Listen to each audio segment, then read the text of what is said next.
Is Daniel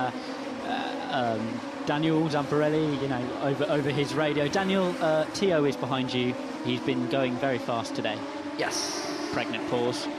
Yes, Tio is faster than you. Yeah, without the secondary meaning. Yes. But Elinas, oh my word, he's having one of the best races I've seen in GP3 this year so far, without question. To have pulled himself back from where he was at the end of that first lap. I mean, he didn't even show up on the timing screens for us, which meant he was out of the top 22. To now be fighting with Vishoyu for a point in 10th is nothing short of, and as we know with this car, it is difficult to get close to people, it is difficult to pass. Elinas is putting on a masterclass here today. Yeah. That is why he's the championship leader, that is why he's the favourite, that is why he is so hotly and highly regarded, not just in GP3, but in the motorsport world. Look at this alongside Vishoyu, little lock up from Tio Elinas. Oh, Tio, that's magic.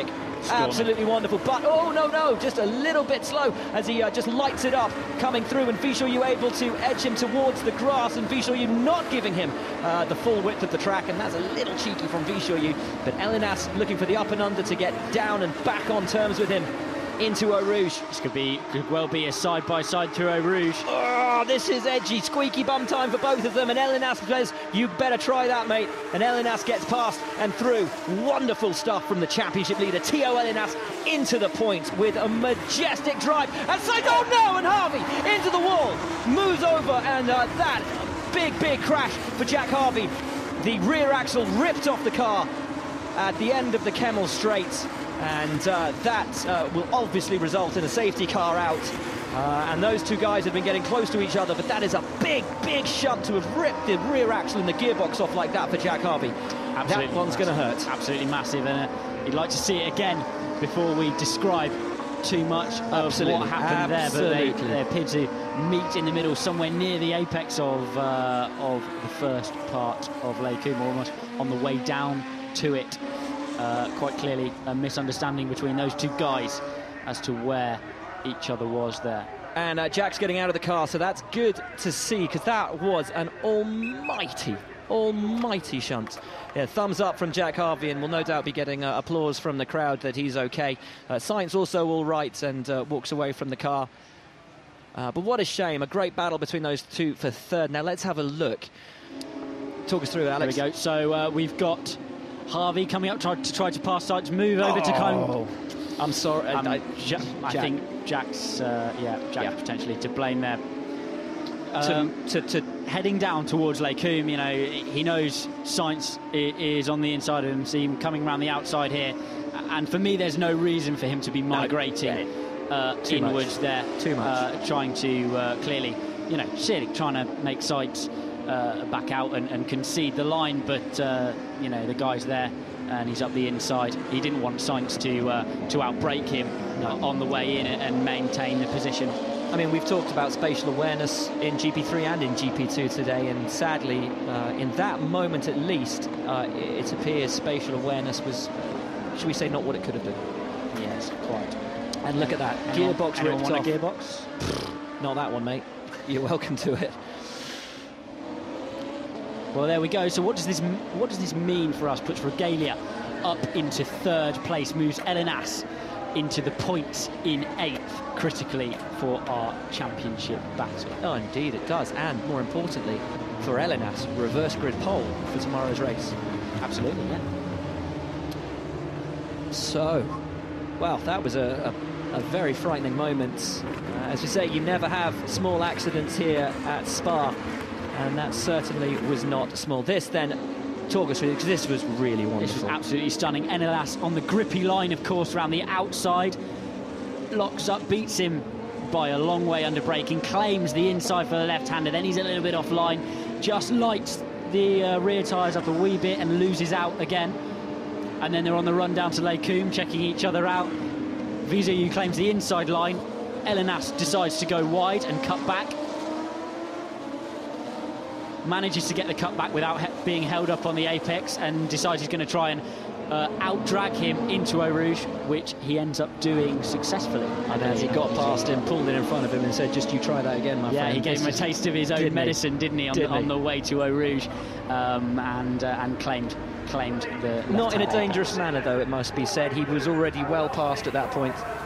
No, I think Vizu could have made an issue of it if he wanted to, but it wouldn't have been smart, as we can see by the rear tyres off the back of the ART. A very big shunt, but once again, that's probably the biggest accident, other than the upside-down moment for Kujala.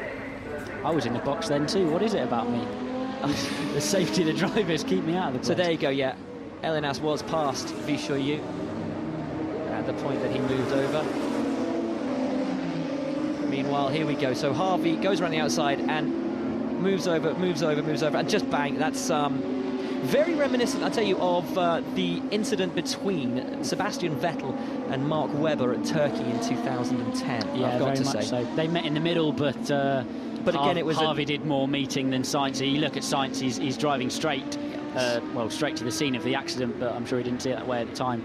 And yeah, he's heading straight down into Lake Harvey. There's no reason trying to claim the line. There's no reason for Sainz to move at that point. He's keeping straight on. You know, it's not like Jack was moving onto the racing line. He had the racing line down the straight.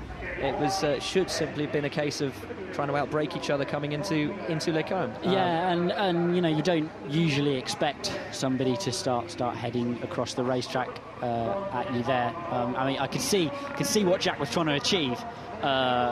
You know, trying to psych him out, trying to claim the line on the inside, but yeah, it's not what you'd expect if you were on the inside on the way down to that corner. And for Jack Harvey, that's a nightmare, because points today for fourth or third would have seen him move up the championship ahead of Aro Vainio into third place and on terms with the likes of Regalia and Elinas. What it has done, however, has moved Regalia now up into a podium position and what will be the championship lead at the end of today. So Regalia will be utterly delighted with what we've seen.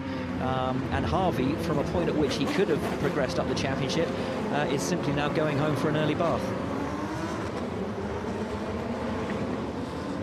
Another shout out to McKee, performing well inside the top 10.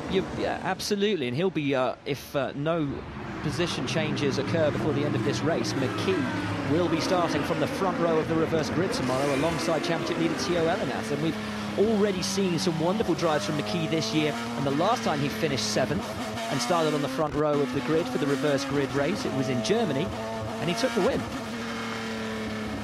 So will this race resume again before can't see it, mate. 2 laps are complete? I doubt that very heavily, considering the mess that's been made by that ART. They're not even close to lifting up the ART. I think this one will possibly finish behind the safety car. Just a minute and 23 seconds left on the clock.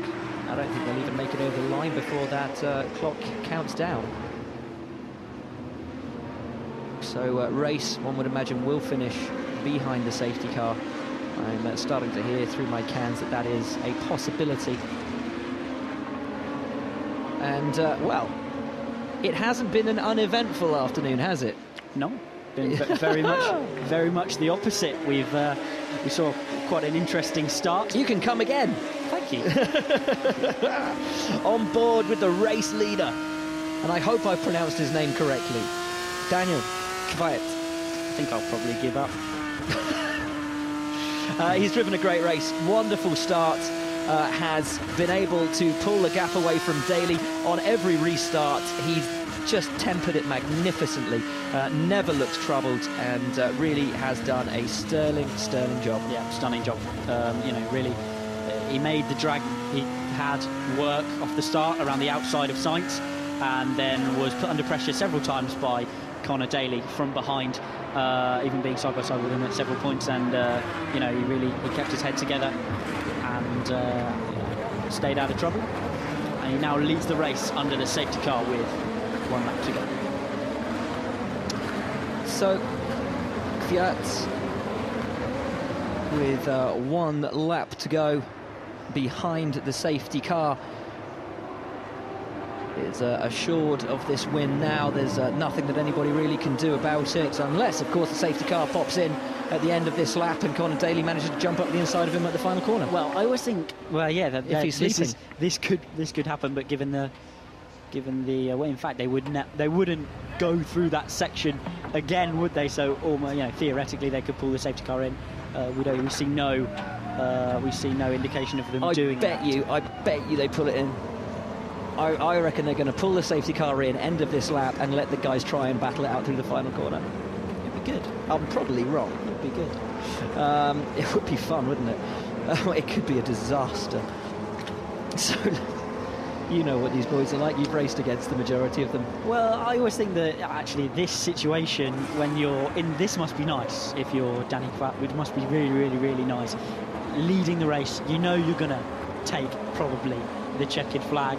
You're still worrying, yes, about the safety car restart if they were to bring the safety car in on this final lap.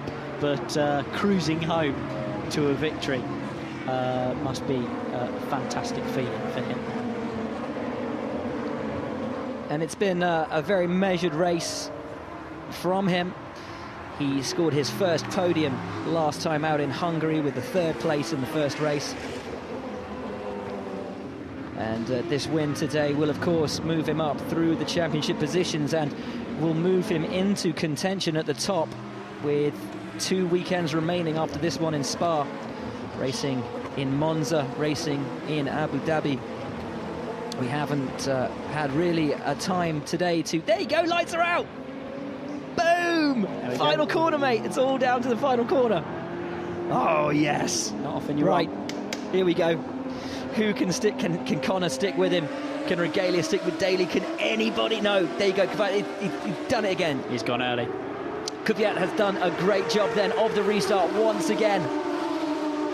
But Regalia's right with Daly. Coming into the final bus stop chicane for the final time. Will any of these positions change at the final corner? Looks like he's got it under control just about. Oh, Daly has a little look on the second apex. No. Kvyat's going to do it.